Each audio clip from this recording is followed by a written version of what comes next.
Pessoal, tudo bem?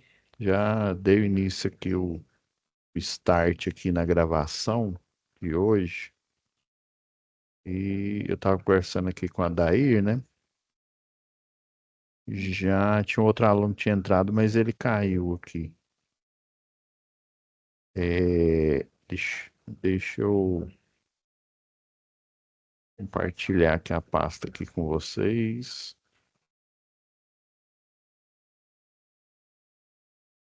Então, pessoal, antes da gente iniciar aqui a segunda aula, né, de QSMS.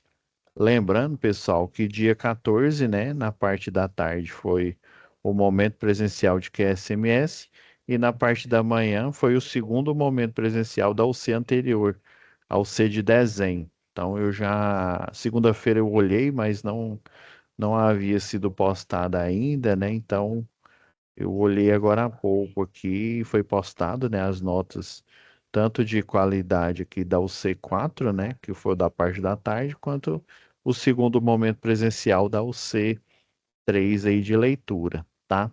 Então já fiquem avisados aí que até amanhã a nota de vocês do momento presencial, né, a segunda nota do momento presencial de leitura e a única nota do momento presencial de qualidade vai estar postada aí, tá, pessoal? E aí, eu já vi aqui que já tem 3 envios, vou corrigir também. Então, pessoal, hoje vamos fazer, como a gente tem 3 atividades aí, né? Eu estava aqui selecionando, eu tenho um livro aqui, até mostrar ele aqui para vocês. Esse livro é muito bom, né? Fala sobre gestão da NR10, esse daqui, ó. Eu tava, desculpa, gente. Daí eu escaneei ele quase todo aqui e selecionei para gente aqui algumas partes aqui que a gente vai precisar para a atividade 2, né? Que é o diagrama aqui, o modelo de Chical aí dentro, né, do universo aí da segurança do trabalho, mais específico na parte de gestão, né, dos ativos, gestão de pessoas, né, lá da segurança do trabalho aí, que é a segunda atividade. Aí eu escaneei ele aqui, que esse livro é muito bom, né? Ele serve para prontuário de instalações elétricas. É um livrinho assim bem simples aí e, e tem algumas coisas interessantes aqui, tanto para a segunda quanto para a terceira atividade nossa aqui. Então, pessoal, vamos lá na pasta.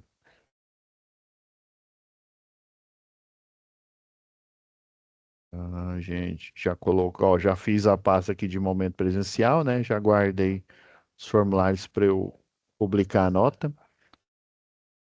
É, aqui é o contexto da atividade 2, ok? E vamos pegar a folha aqui para atividade 2.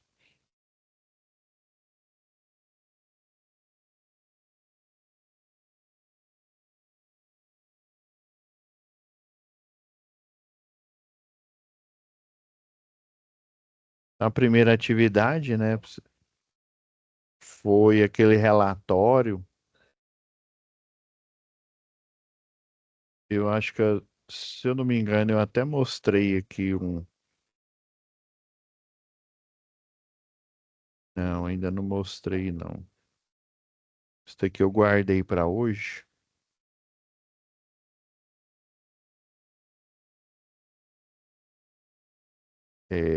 Foi lá, foi do relatório técnico, né? Só relembrando aqui,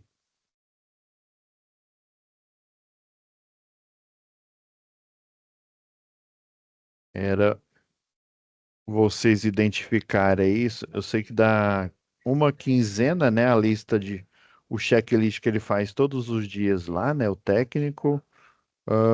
Na segunda quinzena, né? No segundo dia da segunda quinzena, ele encontrou algumas não conformidades, né? Até grifei aqui de amarelo e pedir para vocês fazerem um parecer técnico aí, né? Alguns, inclusive, até já entregou. Então, foi essa a primeira atividade aqui. E geralmente é uma folha padrão mesmo, viu?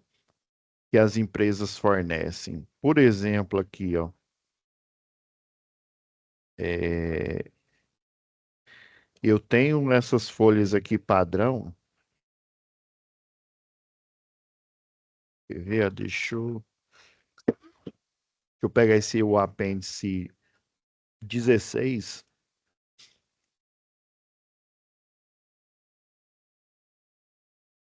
Por exemplo, aqui, deixa eu tirar aqui essa.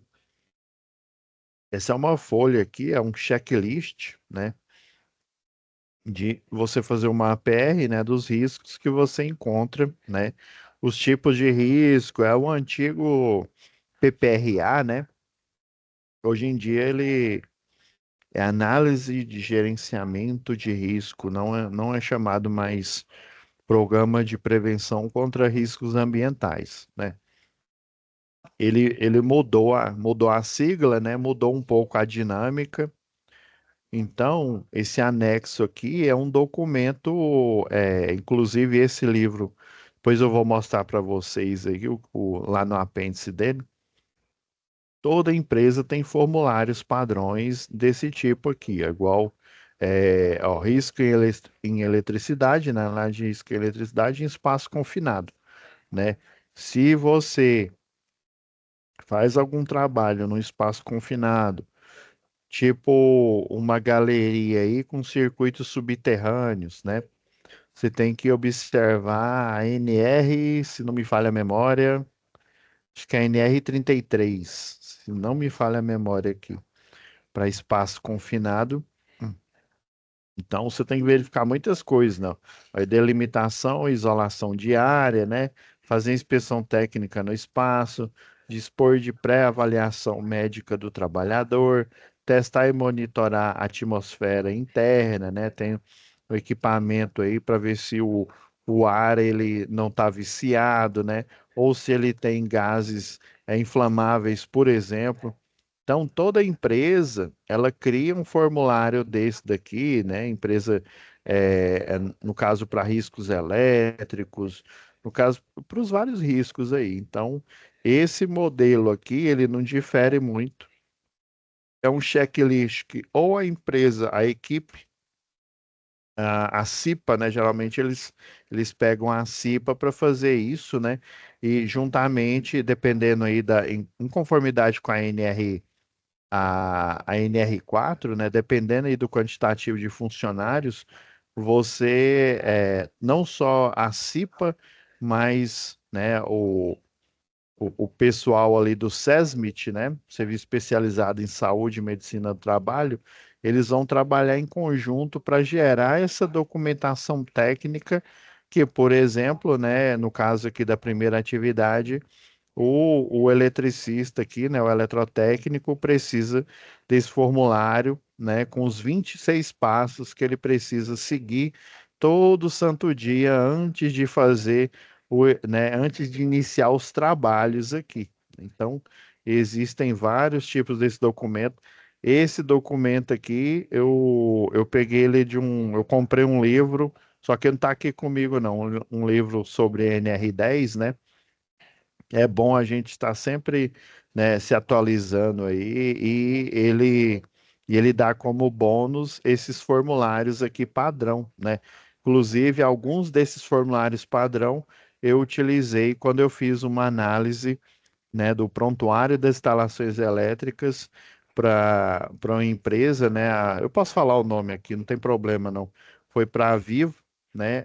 A gente juntamente com o escritório, nós fizemos uma ação aí em todo o Brasil para treinar, né, o eletricista que dá manutenção na ERB. O que que é a ERB? É a Estação Rádio Base, ou seja, são as antenas, né, que ficam espalhadas aí pelos centros urbanos para levar o sinal de celular, né? Na época era o sinal 3G, hoje em dia é o 4G, 5G e por aí vai, né? levar os sinais aí na infraestrutura. Em algumas dessas estações rádio base você tem subestação, você tem grupo motor gerador, então você precisa de um profissional qualificado. E nós entendemos aí que, no mínimo, esse profissional ele tinha que ser um eletricista de redes, né? Porque ele fazia manobra, né? Por exemplo, na subestação, né? O transformador, né? A chave fusível da subestação. Quem tem habilitação para esse tipo de manobra? Só o eletricista de redes. E ele tem conhecimentos básicos, né? Apesar do que o eletricista industrial ele tem mais, né? Mas ele tem conhecimento, o eletricista de redes, né? Na grade curricular, ele tem também essa expertise, dependendo da instituição, eu vou dar o exemplo aqui do Senai, né? Quando você faz o curso de eletrotécnico aí, né? À medida que você vai avançando, você vai recebendo a certificação, por exemplo. Você faz tantas, por exemplo, estou chutando aqui, né? Vamos supor que você faz um módulo básico. Daí você, além do certificado, né, de eletrotécnico, que você vai receber quando fizer as 16 UCs do curso de eletrotécnico, você, no decorrer aí, né, do curso, você também vai receber na certificação. Aí, por exemplo, estou chutando aqui, é porque eu não lembro de cabeça. Você finaliza o curso o módulo básico, por exemplo, você já tem aquelas matérias ali, por exemplo, não o básico, mas se eu não me engano, é o módulo um, né? Ou seja, você já fez o básico e você já fez o módulo um. Você recebe o certificado de eletricista predial, né? Aí, por exemplo, você faz o módulo específico 2, você recebe o certificado de eletricista industrial. Finalizou o curso, você vai receber o certificado de eletrotécnico, né, para fechar todo esse ciclo aí, né? E nós temos também um projeto aí, né, para adequar na verdade, esse projeto já está em fase já de atuação, né? Você também, né, por exemplo, o módulo, vocês vão ver que o módulo específico 3 ele é dedicado para matérias do sistema elétrico de potência. Então, o ideal, né, também com um treinamento extra, é você poder receber o certificado de eletricista de redes de distribuição. Pelo menos esse, porque o de linha viva, aí você precisa de um treinamento aí, né, que chama, aqui no Senai chama aperfeiçoamento, no CREA, em outras instituições, nós chamamos aí de capacitação, né? Qualquer curso que a Câmara de Educação chama de curso livre, né?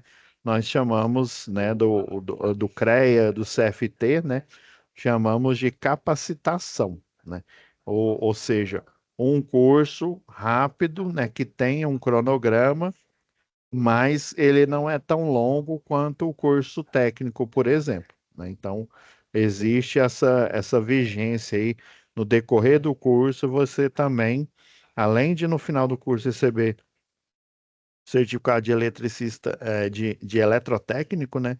Também vai receber no decorrer do curso a certificação de eletricista predial e de eletricista industrial. Então, esses documentos aqui são fundamentais. Eu utilizei esses documentos para fazer essa consultoria, né, para lá para a Vivo. Era uma equipe grande, né? Porque aí o pessoal, a Vivo Bahia, ia para todos os locais onde a Vivo ela tinha sede, né? Tinha antenas praticamente no Brasil inteiro, né? Não nele na sua totalidade, mas praticamente no Brasil inteiro. E na época a Vivo tinha adquirido a GVT, né?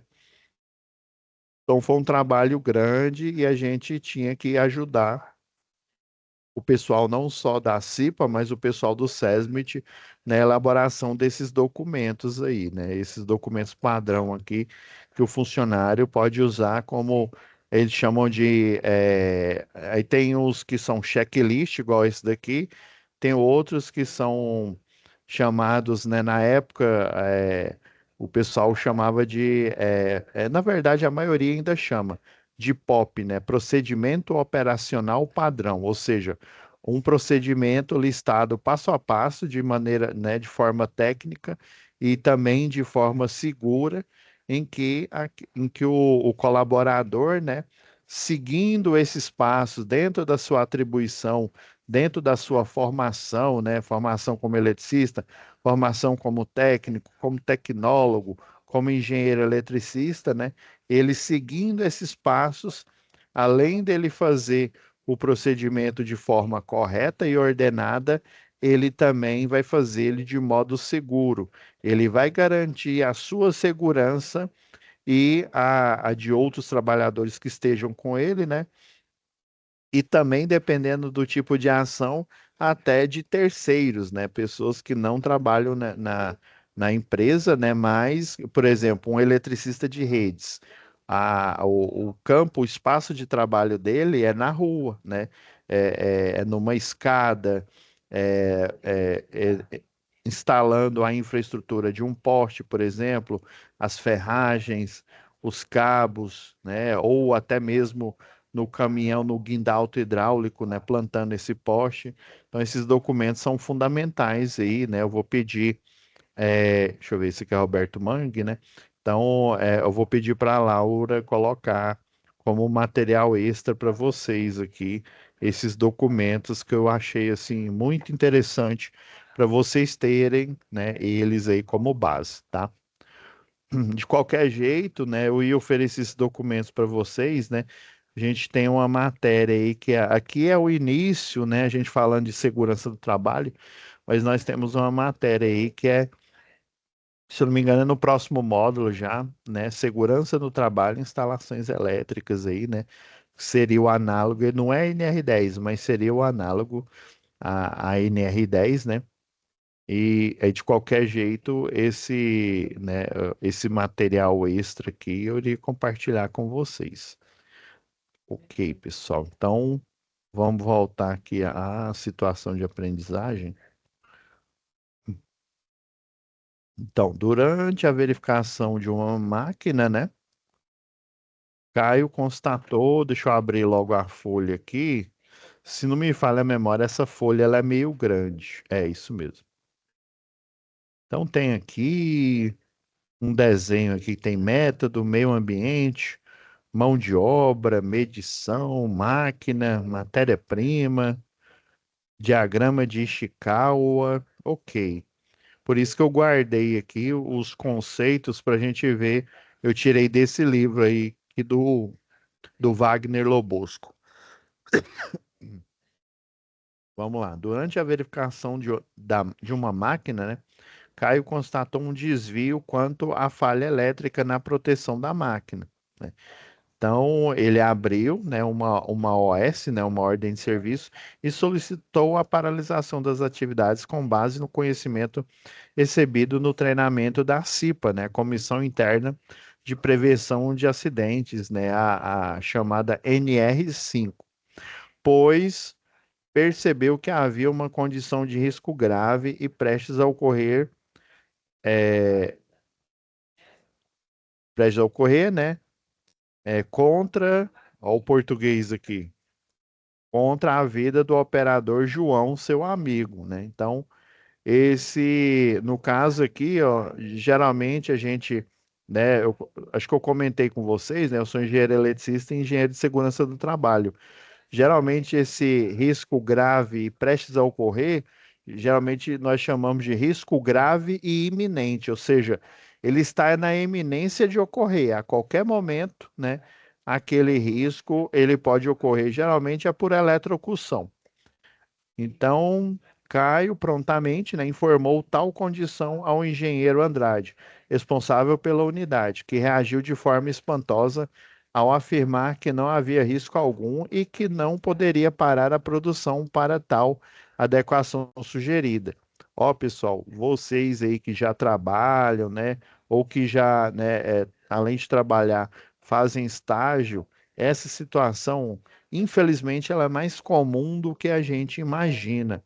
essa situação em que você aponta, né? Você está ali numa posição, né? Ele falou com o engenheiro Andrade, aí vamos supor que se eu não me engano, acho que o Caio, eu não me lembro, ele é o eletrotécnico, isso mesmo, isso, profissional eletrotécnico. Daí, né, às vezes é por bobeira mesmo, né? O cara, ah, não, eu sou engenheiro, né? Eu sou o pica das galáxias, eu é que sei, você é eletrotécnico, você é técnico, fica calado, porque eu sou nível engenheiro, né? E eu não entrei ontem aqui, não, eu não sou engenheiro júnior, não, eu sou engenheiro sênior.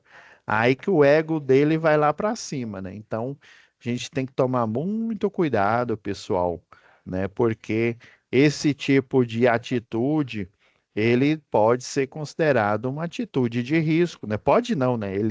Ele é uma atitude de risco, né? Ele não só coloca em risco a vida do próprio aí, né, que tem uma presunção aí, né, ainda mais que ele é o engenheiro, provavelmente ele está só na supervisão, projetos, né, às vezes gestão, né, está só na parte da gestão ali, supervisionando as equipes, ou seja, ele não põe a mão na massa. Geralmente ele não é a ponta de lança. Então, tanto faz, né, para ele. Ah, não, não, não, eu fiz tudo certo, viu? Você tá errado. Não, o que que é isso? Isso não tem risco, não. A gente tem que observar, né? Às vezes, né, por exemplo, não é porque é aquela história, né?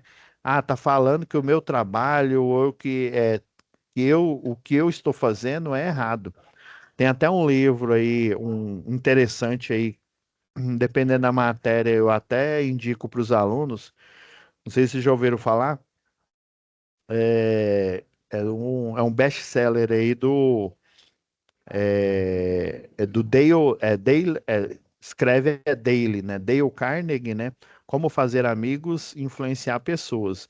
E em um dos capítulos aí, principalmente no início do livro aí, né? Ele fala assim, ó, ninguém gosta de saber que está errado, né? Parece óbvio e é óbvio mesmo, né? Mas quando a gente fala que alguém está errado, tem um erro, tem um risco ali. Daí, se a pessoa é responsável por manter aquela área, se ele é o chefe e tal, ele toma aquilo como uma afronta pessoal, né? E daí, não, eu não erro, né, eu sou engenheiro sênior, né? Eu sou senim, né? Sou da Vila da Folha, não, né? Você é eletrotécnico aí, fica calado, você é soldado raso, né? Então, ele já começa, ainda mais se ele tiver preconceito, né? Aí que a coisa exacerba. Então, às vezes, dependendo do jeito que a gente fala, né? Ó, tem uma situação de risco. Eu não sei como que ele falou aqui, né? Mas, ó, tem uma situação de risco ali, ó.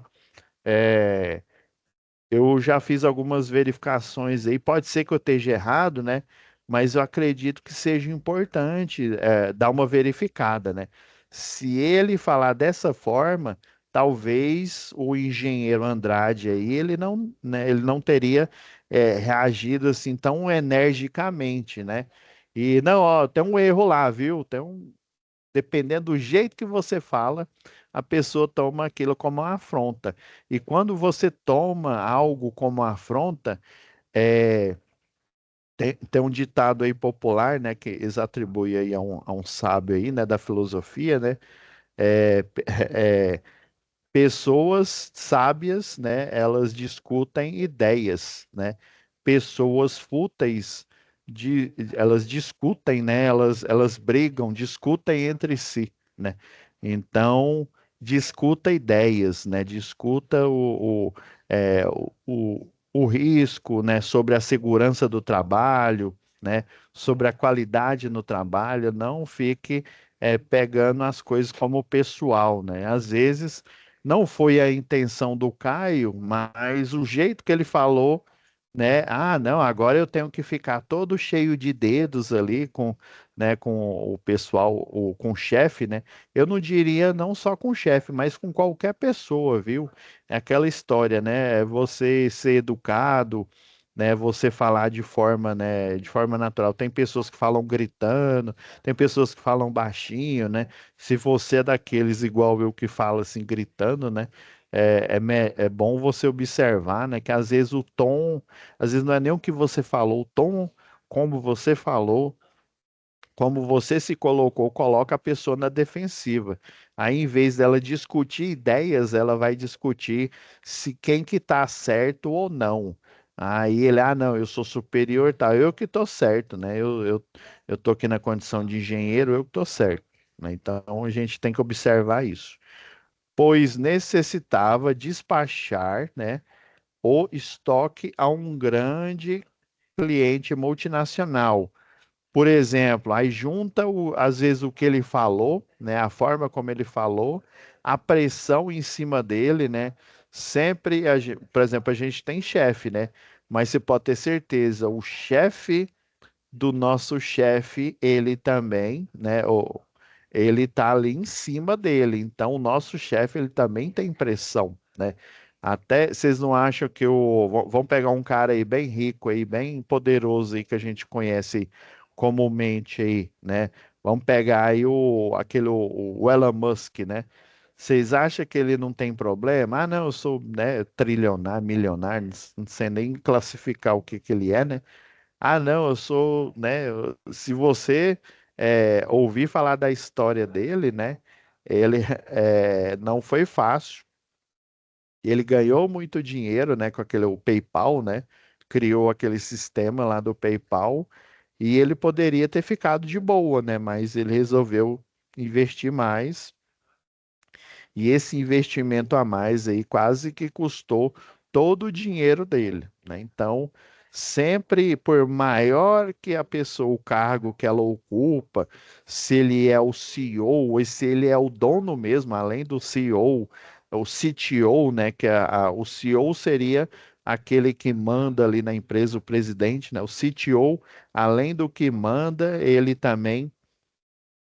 tem um conhecimento técnico sobre aquele modelo de negócio, né?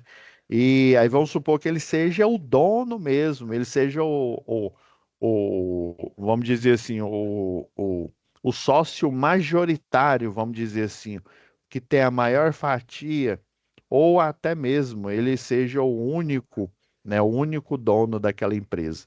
Sempre vai ter uma pressão nele, e aí é natural que ele faça com que essa pressão, né, igual um funil, essa pressão recaia sobre os ombros, né, de quem ele contratou. Eu estou pagando fulano de tal, eu estou pagando o engenheiro Andrade aqui para colocar esse processo de logística aqui para rodar.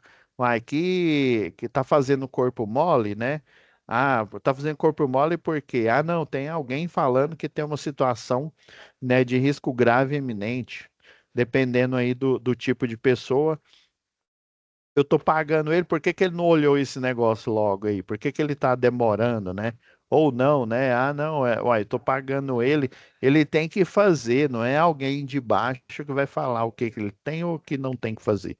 Então isso abre, né, abre um leque aí de possibilidades aí que pode dar problema aí nessa situação. Então ele estava com a pressão em cima dele, ó, pois necessitava despachar estoque a um grande cliente multinacional da região, né, assim que o fornecimento de energia fosse restabelecido. No dia seguinte, ocorre novamente falha de energia e João, né, operador naquele turno, mesmo utilizando os EPIs, né, e seguindo o procedimento operacional, né, ou seja, provavelmente ele está seguindo o procedimento operacional padrão, é igual eu falei, é um passo a passo que além de ser um passo a passo técnico, ele tem os pilares. Quem que tem a competência para fazer aquela tarefa e aqueles passos, né, de forma organizada? Quais que são os riscos para em cada passo, né? Passo um, passo dois, passo três, e como que você vai dirimir, ou seja, diminuir esses riscos, ou até mesmo anular os riscos aí, né? Então, ele estava seguindo um POP, né? E pode ser que ele seguindo um POP aí, pode ser que esteja um erro no próprio POP, ou no caso aqui, como, né, o Caio ele identificou que uma situação de risco, né? Com afastamento, aí sofre um acidente com afastamento, né? No qual perdeu parte da falange da mão direita, né? Falange seria uma desses ossos aqui dos dedos aqui. No dia seguinte, após o ocorrido, após o ocorrido acidente de trabalho com afastamento do colaborador, houve a convocação de uma investigação, né, de acidente, no qual Caio participou como representante da CIPA, ou seja, o pessoal insistiu, insistiu, ele viu o risco lá, e, né, foi, né, no mínimo aqui, é uma negligência aqui, né? Juntamente com uma equipe interdisciplinar, né? No intuito de desvendar a causa básica da ocorrência do acidente e propor soluções para evitar a reincidência na mesma natureza, né? Caio, sensibilizado com o ocorrido, né? Decidiu elaborar um projeto de proteção de máquinas que tivesse as seguintes características: fosse eficiente, primeiro, oferecesse maior proteção aos operadores, né, a quem fosse operar a máquina, fosse de baixo custo de investimento, né, tivesse maior facilidade de manutenção.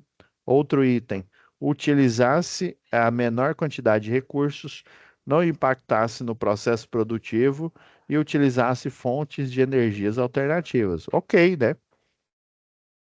Mas dependendo aí, pessoal, do risco, esse baixo custo, até que eu concordo aqui, né? Mas se dependendo do risco aí, né? Não importa o custo, viu? Você tem que solucionar. Porque ó, vamos pensar aqui como a cabeça de empresário. Vamos esquecer, né? O Caio, ele é um funcionário. A ideia dele é boa. Se ela for executável, ótimo, beleza, show de bola. Mas vamos pensar aqui com cabeça aqui de empresário. O que que é melhor? Você gastar mais ou um pouco mais, né? Fazendo ali uma solução mais rápido possível, porque você tem que analisar o porquê desse acidente. Dependendo aí, se fosse uma linha de produção, dependendo, vamos supor que eu tivesse, sei lá, 13 linhas de produção e uma linha de produção parou por conta disso. Não, beleza. Mas vamos supor que essa linha de produção ela é única e até eu analisar esse acidente, até fazer uma, né, uma ação ali, uma melhoria, demanda tempo. E a gente sabe que tempo é dinheiro.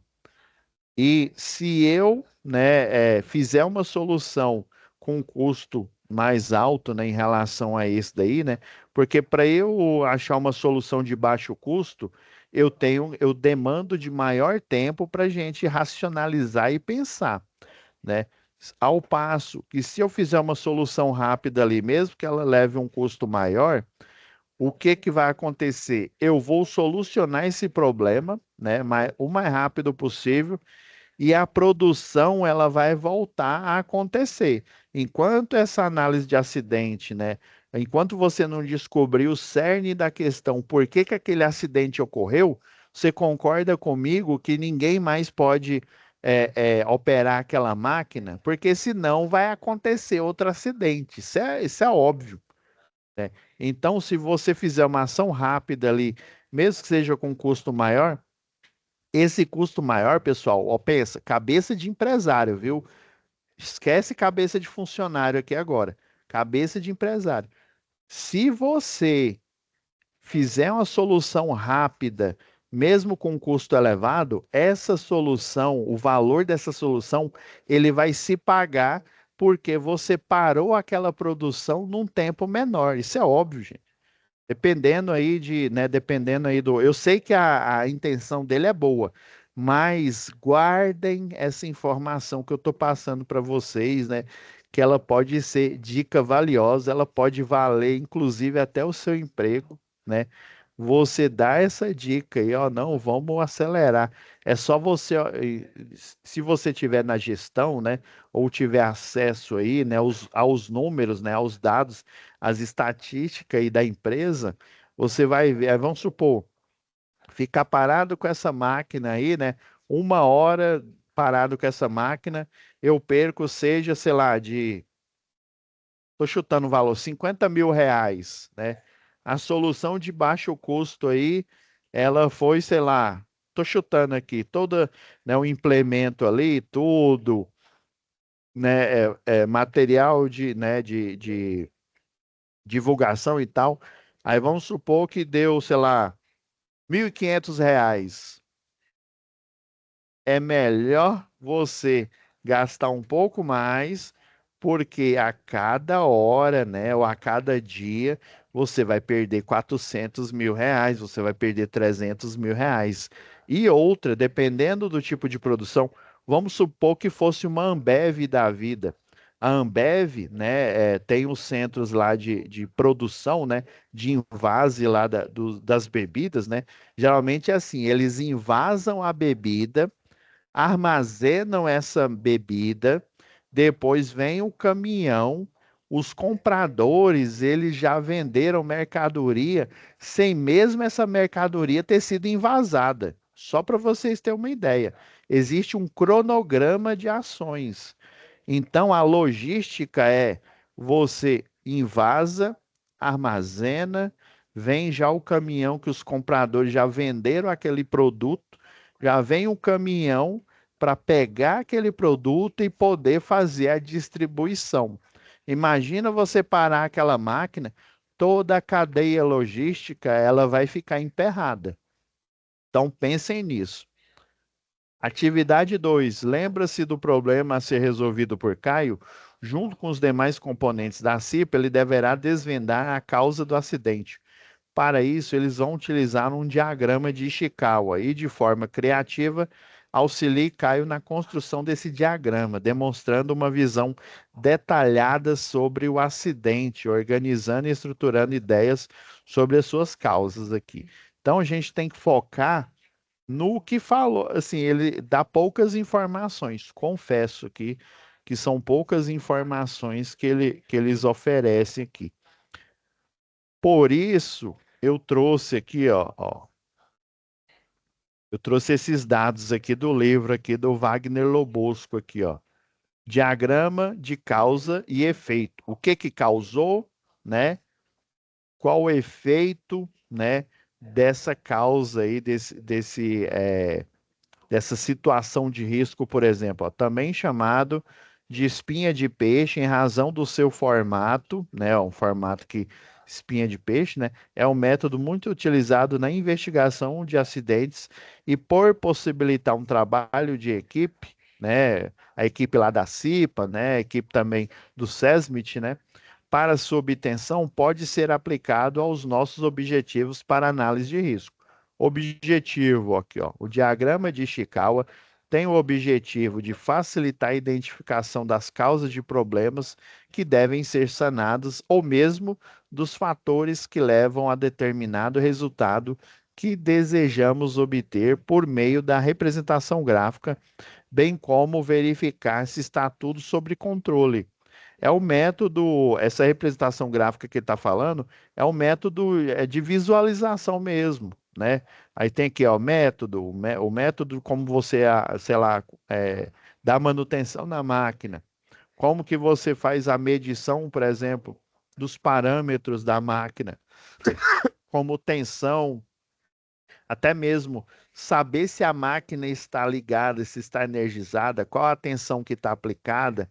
Eu tenho que andar comigo com um detector de tensão ou um detector de fase, né? Além de eu saber que tensão que tem ali, eu tenho que saber a fase. Então, eu tô aqui, eu tô pirando aqui, tô jogando ideias aqui para ajudar vocês, tá? Ah, aplicação. Essa metodologia requer liberdade de expressão, né? Ou seja, você tem que ser criativo, incentivando que todos exponham suas ideias, mesmo que sejam apoiadas na ideia já apresentada por outro integrante, né? É o chamado brainstorm, né? Aquele furacão ali de ideias, né? Você joga várias ideias aí, a gente vai racionalizando e fazendo um método ali, né, que é o método da análise, você analisar o problema, né, que aconteceu aí na empresa. Essa metodologia, beleza. É mesmo que sejam apoiados na ideia já apresentada, né, por outro integrante da equipe, evitando críticas aos tópicos listados pelos colegas para não gerar desmotivação ou inibição, né? Tem muita pessoa, eu mesmo, no início, né, no início da minha carreira aí, né, eu, né, fazendo a curso aí de engenharia elétrica, eu era muito assim, né, inibido e tal, tinha vergonha de falar, né? Daí o professor sempre nunca, acho que só um professor que o jeito como ele ministrava a aula me desmotivava. Mas os outros professores, tirando esse aí, né? Outros, eles sempre me motivavam, né? Sempre me buscavam para cima. E, e por ironia do destino, né? Esse professor que me desmotivava, eu acabei fazendo, né? A pós-graduação em Engenharia de Segurança do Trabalho porque ele me desmotivou demais, né? Ele passava as tarefas de qualquer jeito, e na verdade ele não ensinava muita coisa, não falava nada. E eu falei, uai, mas aí tá fácil, né, ser professor, né? Você fala, virem-se, aí você lê você mesmo, você não explica nada, né? Esse é que é o papel do professor, é incentivar, é ser um farol, né? É dar dicas, não é fazer tudo para você, é dar dicas, te incentivar, né? Não te desmotivar, né? Então, você evitem as brincadeiras na hora que você estiver nesse processo aí, né? Para não gerar desmotivação ou inibição. E sua aplicação apresenta fatos reais e ideias que possam viabilizar uma ação corretiva, além de buscar medidas de controle duradouras a partir da interpretação desse diagrama. Tá. É, eu vou pedir para a Laura colocar, eu vou pegar essas páginas aqui e fornecer ela para vocês, ó. Ó que o, um exemplo aqui desse diagrama, um exemplo de diagrama aqui, ó. Aí, por exemplo, aqui, tem um problema, ó, vamos supor, a mão de obra, né? Lá na mão de obra dessa empresa aqui, ó, há um uso inadequado das luvas, beleza. O método, o espaço requer acesso com escada, né? Dependendo aí, né, do acesso. Por exemplo, aquele poço do elevador eu já cheguei em edificações, juro para vocês, que aí você saía do fosso do elevador, por exemplo, eu prestei consultoria para uma empresa, chama Sete Engenharia, né? E daí, quando a gente chegou num local lá, eu ainda estava como estagiário, né? Aí eu peguei, ó, não tem como eu ir lá na estação Rádio Base. Ele falou, por quê? Aí eu peguei, né, mandei uma foto. Na época a gente andava com câmera, né? Não tinha celular com câmera, não. Aí eu peguei, né, tirei foto, né, e depois, né, fiz o relatório lá. Só para vocês terem uma ideia, juro para vocês, era uma janelinha mais ou menos desse tamaninho assim. Aí você tinha que passar por essa janela, tinha uma escada. Essa escada ela saía por fora do prédio. Esse prédio tinha, se eu não me engano, uns 5 andares, ou era cinco, ou era 4 andares, né? Era aqueles condomíniozinhos. Ou seja, você saía do fosso do elevador, você saía por fora da edificação numa escada. Essa escada, ela não era tipo marinheiro. A escada tipo marinheiro, ela tem um anteparo atrás, porque se você escorregar, esse anteparo ele te segura. E a escada tipo marinheiro também, ela tem um cabo, né? Um cabo ali metálico, né? E esse cabo metálico você tem que utilizar, né, para você subir na estrutura, você tem que utilizar um cinto tipo paraquedista, você tem que utilizar um trava-quedas, colocar o trava-quedas com extensor aqui no cinto tipo paraquedista e subir nessa escada. Não tinha nenhum equipamento, não tinha nenhum insumo relacionado a isso. Como é que eu ia fazer a inspeção lá do transmissor, lá do celular, lá né, da estação rádio base? Como é que eu ia fazer isso? Né? Impossível. Eu iria me pôr numa situação de risco. Fiz o relatório, tirei as fotos lá, né? E daí me falaram, graças a Deus você não fez essa inspeção, porque você não é nem contratado ainda não, você é estagiário. Imagina a gente deixar o estagiário, mas era porque eu estava, né, praticamente me formando, né? Por isso que eles confiavam muito em mim, né? Eu tinha ido nessa visita sozinho, né? Mas aí eles garantiram lá nesse prédio que tinha todo o equipamento e que tudo era interno, mas não, não era interno. A estação rádio base, a antena, ela ficava no alto desse prédio, mas só que o acesso era do lado e por fora, e eu iria ficar ali exposto ali. Impossível, né, dar essa manutenção. Então, confiaram, né, no prédio lá onde eles alugavam o local, né? E daí confiaram na palavra aí do síndico lá, né? E ainda bem que eu estava ligado aí na segurança do trabalho, que eu poderia ter me acidentado, né? Poderia inclusive ter morrido. Se eu caísse daquela escada ali, meu filho, era um sol. Então, o meio ambiente, ó, por exemplo, o que que no meio ambiente tem? Iluminação inadequada. Quais que são os materiais utilizados ali? Ó? Ferramentas estão sem limpeza, né? Por exemplo, ferramentas metálicas ali enferrujada. Ou então, se é uma ferramenta para utilizar na manutenção de circuitos elétricos, né? Quadro de comando, essas coisas você tem que ter ferramentas, por exemplo, uma chave Phillips, uma chave de fenda, né? São ferramentas próprias para lidar com eletricidade. Elas têm uma cobertura de borracha em volta, inclusive a chave de fenda, né, para eletricidade aí, né? A normal ela tem aqui o cabo, né? E tem uma parte metálica aqui, né? Aquela parte metálica toda da fenda, né? A para circuitos elétricos ela tem a proteção de plástico dela, ela fica lá na parte onde fica a fenda, né? E só fica uma pontinha exposta para você fazer o desatarrachar ou atarrachar ali um parafuso, né? Tipo fenda ou Phillips, né? Então, a medidores sem certificação, conclusão, vai ocorrer um choque elétrico aqui. Tá faltando 5 minutos aqui, pessoal. Eu vou dar uma dica aqui. Deixa eu ver. Deixa eu ver se está configurado aqui o documento. Ixi, ele desconfigurou de novo.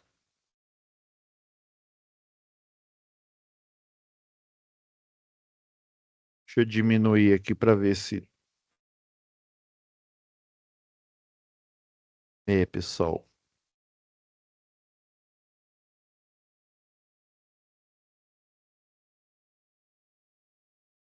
rapidão aqui.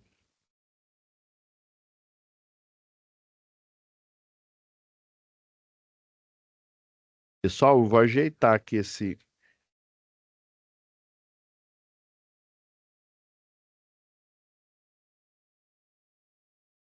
Eu vou dar uma ajeitada nele aqui, mas eu vou aproveitar esse daqui, ó, para dar umas dicas aqui, ó, o método, ó. Lembra que quando o rapaz falou, né, o Caio falou lá para o engenheiro, né, ele descumpriu, eu estou apressado, ele descumpriu o procedimento, né? O procedimento era o quê? Não, eu tô, né, tô atrasado e tal, mas há um risco grave e eminente. Então, ó, uma falha no método lá, né, no método de trabalho, foi descumprido o procedimento, tem negligência.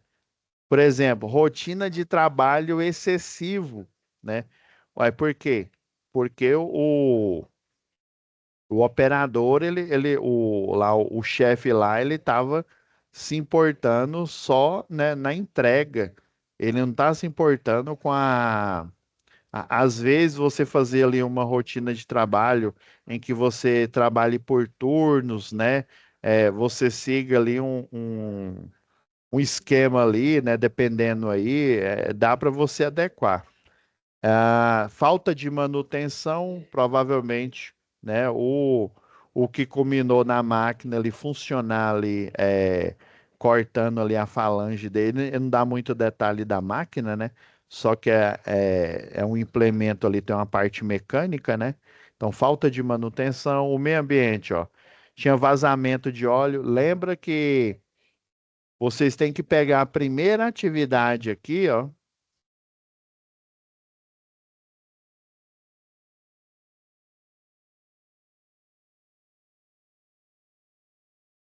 Dá uma olhada aqui, ó, nas não conformidades aqui, ó. As partes móveis da máquina não estavam protegidas, né? O estado da mangueira não estava conforme, né? Outra coisa, o tanque de combustível estava com defeito, o sistema da mangueira de alimentação de combustível também estava. Então, pessoal, dei uma olhada na primeira atividade aí. Essa daqui é uma ideia. Na próxima aula eu vou melhorar aqui, é porque tem alguma coisa que eu acho que ele foi para debaixo aqui da folha aqui. Mas, ó, por exemplo, a mão de obra, né? As pessoas estão trabalhando com fadiga, né? Pelo excesso de trabalho, estão com desatenção, né? Por exemplo, o engenheiro lá está com excesso de confiança, negligência, ou seja, ele sabe o que tem que fazer, ele sabe os procedimentos de segurança, mas ele está negligenciando não cumprir o procedimento operacional padrão, tá? Aí falta de percepção de risco, né? Então ele está colocando a entrega da produção, a entrega do trabalho acima da percepção de risco. E isso é grave, viu? Olha, na máquina tem falha do dispositivo aqui de segurança, ou seja, estava até sem proteção, né? Beleza? Essa aqui é uma ideia aqui para vocês poderem elaborar aí, lembrando que vocês têm que olhar aqui na SAP, né? Como que ele descreveu aqui o risco, e lembrando aqui, ó, que a atividade um ela faz parte aqui, ó, vem aqui, ó, a tag da máquina aqui, né? O que que eles fazem aqui? Se eu não me engano, deixa eu ver, é Minas Com, né? É uma mineradora, produtiva, capacidade produtiva, produtividade de fertilizantes, né? Minerais, adubos, né? Ok, não somente atividade agrícola, mas também com potencial de aproveitamento, né, desse insumo, né? Com energias renováveis, né? Energia eólica barra solar aí, né? Às vezes o espaço que eles têm ali dá para pôr uma usina solar ali, né? Também torre, ó, por exemplo, usina solar e usina eólica precisa de muito espaço, né? Tanto quanto uma hidrelétrica, né? Mas na hidrelétrica ela alaga, né, aquele espaço ali, né? O impacto ambiental é grande ali. No solar e no eólico principalmente, dá para você aproveitar, mesmo que você precise de muito espaço para colocar a fazenda eólica ali, né? Você pode aproveitar aqueles espaços onde fica as turbinas eólicas ali. Então, analise o contexto um aqui, né? O contexto 2 para que vocês, né, possam é, elaborar aqui o diagrama de Chikawa. Deixa eu até salvar aqui, que depois eu vou. Aí na próxima aula eu vou terminar a análise dele aqui, eu vou colocar direitinho para vocês. Salvar aqui. Daí eu vou pedir para a Laura colocar essas páginas aqui, ó, do aqui que fala sobre todos os processos aqui, ó. Se eu não me engano, é o primeiro capítulo aqui, ó. Isso, técnicas de análise de risco, né? Vou pedir para colocar essas páginas aqui disponíveis para vocês utilizá-las aí para fazer o diagrama de Chikawa, tá?